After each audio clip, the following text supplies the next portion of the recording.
Bismillahirrahmanirrahim. Assalamualaikum warahmatullahi wabarakatuh. Good morning, everyone. My name is Siti Salima, and today I'd like to share a presentation titled Developing Confidence, Your Speech Class.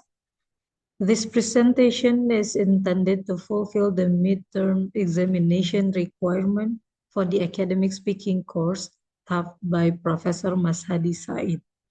This topic is very close to our experience as language learners and speakers, especially because many of us feel nervous when speaking in front of others. Okay, so here is the outlines of my presentation today. So through this talk, I'll share some key ideas about first, I'll talk about the greatest fears when it comes to speaking. Second, we will explore how to cope with stage fright, that uncomfortable feeling we all know. Then I'll share practical tips to deal with nervousness.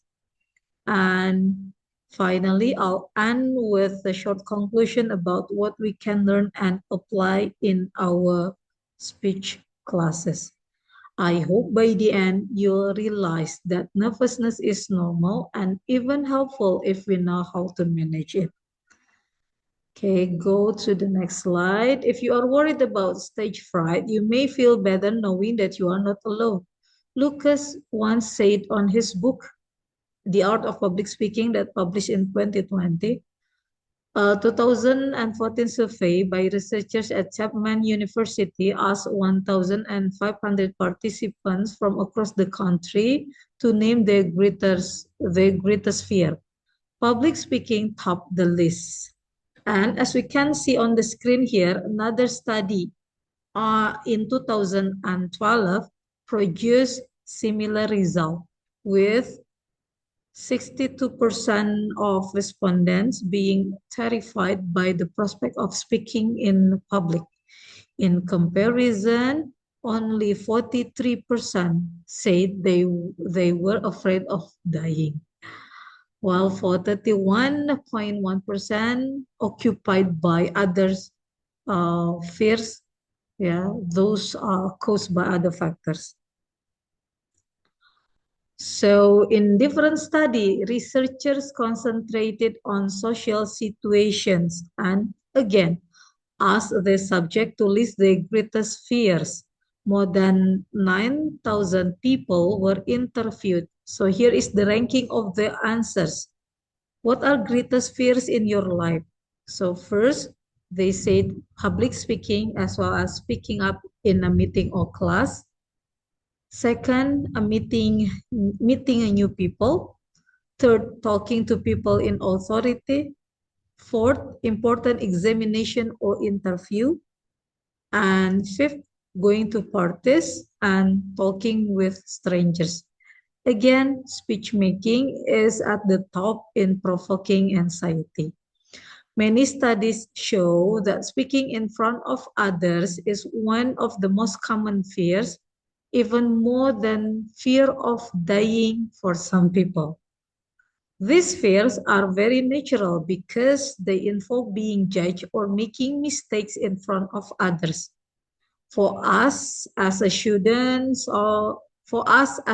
of English, this fear can be even stronger because we are using second language. However, recognizing these fears is the first step to overcoming them. So next, once we identify our fears, the next step is to learn how to cope with stage fright. There are several strategies we can use. First, gain as much speaking experience as possible because practice truly reduces fear. Second, prepare thoroughly. The more prepared you are, the less nervous you will feel. Third, think positive thought and avoid imagining failure. Fourth, visualize success. See yourself speaking confidently in front of the audience. Fifth, Remember that your nervousness isn't as visible as you think. People often don't notice it.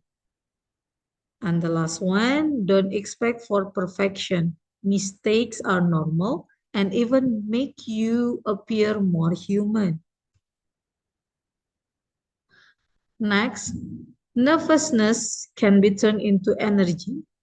This slide reminds us that nervousness is not always bad. In fact, we can turn that energy into positive motivation. Here are some tips for dealing with nervousness in your first speech. First, be at your best physically and mentally.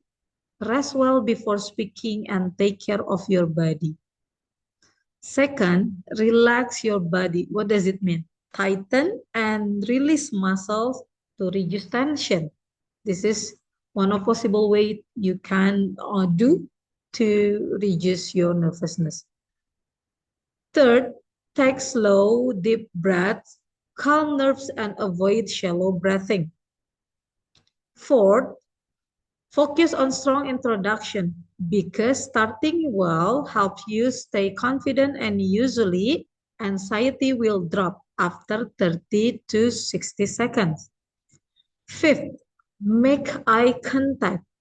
Connect with audience as individuals to build connection. Next, concentrate on communicating, not on your stage fright. Seventh, use visual aids. It can engage audience and ease self-consciousness to support your message. 8. Speech class experience. It can help build confidence step by step. And next, remember, even famous speakers like Barack Obama or Adele felt anxious before performing. And the last one, confidence doesn't appear suddenly. It grows through practice and experience. As for the conclusion, to conclude, let's summarize what we have discussed. First, being afraid is something unavoidable and even expected. Second, nervousness is normal and it can actually become energy that helps us perform better. So, don't run away from your fear of public speaking. Know the tips of how to deal with it, such as face it, practice it, apply all theories that you have learned, and let confidence grow naturally. Remember, every confident speaker you admire today once felt exactly like you do now. Let me just close this presentation by stating a quote from James Islington. Nervousness means there's a fear to be faced ahead, they go. The man who is never nervous never does anything hard. The man who is never nervous never grows. So, thank you very much for your attention, and I do apologize for any mistakes during my presentation. Wassalamualaikum warahmatullahi wabarakatuh. Good morning, everyone. Thank you for watching my presentation.